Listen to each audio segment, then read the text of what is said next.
Hi, I'm Tanya, and this is Shortcuts to Freedom. In this channel, I share resources that I have found to be helpful in my journey to finding a life of freedom.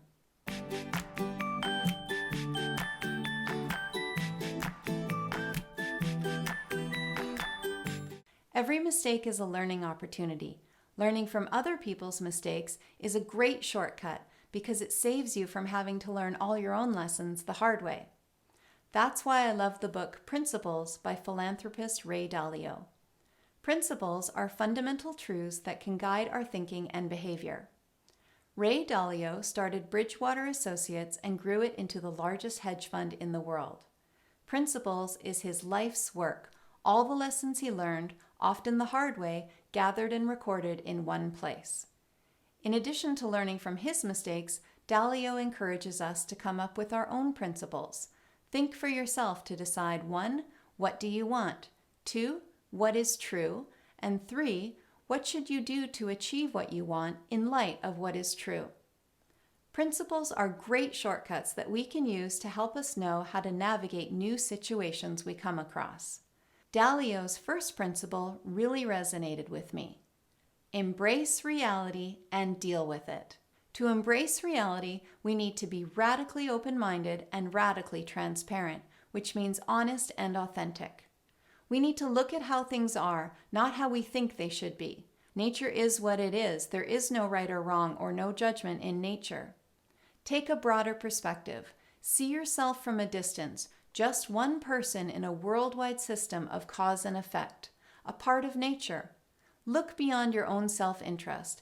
Dalio says that if you contribute to the whole, you will be rewarded. Nature has designed us to get enjoyment from personal improvement, but to improve, we have to get out of our comfort zone, which is painful on our egos, but we can get better at it with practice. We need to accept and deal with our weaknesses, either build our skills or get help from others in our areas of weakness. Dalio says that all successful people are good at getting other people to help in their areas of weakness. No one person can be good at everything. Ask for honest feedback from others who can look objectively and aren't trying to protect your feelings. Weigh second and third order consequences, not just first order consequences. First order consequences are the things that happen right away, whereas second and third order consequences are things that happen later. For example, if I think about going for a run, the first order consequences might be that it'll be really hard and uncomfortable. But the second order consequences might be that I'll come back with an elevated mood and that I'll build my fitness levels over time. And if I can stick with my running plan, I might even find that it feels good to do the running in and of itself. The second principle I found to be helpful was the 5-step process to get what you want out of life. Step 1 is set clear goals. You need to prioritize. You can have just about anything if you work hard enough, but you can't have everything. So you really need to think hard about what it is that you want in life. Play the long game. Think of your whole life. Aim really high and accept responsibility for whatever situation you are in. Step 2, identify problems. Don't tolerate problems. You need to build skills or get help. Use problems as an opportunity to improve. Notice ego triggers if they come up, such as shame or blame, and push through. Step 3, diagnose root causes. Why is this happening? How did I get here? If you can understand the root causes, you'll be able to better make a plan for improving your situation. And that's step 4, design a plan. Try to detach from your situation. Look at your situation as something like cause and effect, input, output. Don't take it so personally, and you'll be able to come up with a really good plan for improving your situation. And step 5, do it. Push through to completion. Make prioritized to-do list and check them off in order. Track and measure your progress. You might need to find people to partner with to get tasks done, to find solutions for your weaknesses.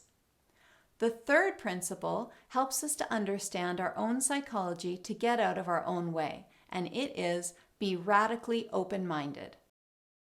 There are 2 parts to us, our conscious and our subconscious. The conscious is what we're aware of, and the subconscious is all the programming that's trying to protect us through defense mechanisms. We need to recognize our ego, and we need to recognize our blind spots. Blind spots are an inability to see the big picture, or maybe to see small details. You might not know what to do. That's okay. Ask really good questions. Ask believable or credible people. Try to find truth in all kinds of resources outside of yourself. Forget about looking good. Focus on your goals. Get comfortable with thoughtful disagreement. Be curious, listen, see things through others' eyes, and try to hold conflicting thoughts in your head at the same time to see both sides of a situation. Most importantly, be humble. Don't think that you have to do it all on your own. Get help from other people. If you come up with situations where you feel like you're getting emotionally triggered, ask yourself, what is my ego trying to protect me from right now? Use emotional triggers as a prompt to reflect. Another tip that Ray has is to meditate for clarity, calm, creativity, and perspective. When you're seeking truth and wisdom, it's not just from outside of you that you can find it, but also from your inner wisdom if you can get quiet enough to let it percolate up. And finally, always use evidence as a basis to stay grounded in reality. It's very easy to delude ourselves, and so we need to be honest and open and willing to accept evidence and accept reality as it is. Go to principles.com to learn more about Ray's recipe for success. And if you would like to support this channel, please click the like and subscribe buttons below.